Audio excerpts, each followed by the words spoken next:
ভয়ও লাগছে আজকে। অবস্থা দেখুন।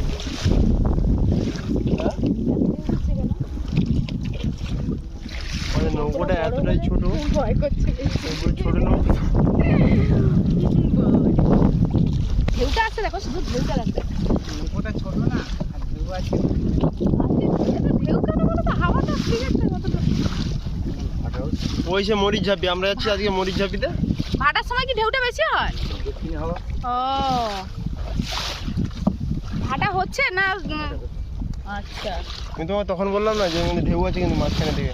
কিন্তু মনে হচ্ছিল না তখন, যেন ধারে ঢেউটা বেশি লাগছিল। দেখুন শুধু ঢেউটা আসছে, দেখুন দেখুন জল কাজ করে যাচ্ছে। আস্তে আস্তে বেশি নোড়ো না, চুপচাপ বসে থাকো। চুপচাপ বসে আছি, ঢেউটা তো নড়াচ্ছে। হ্যাঁ,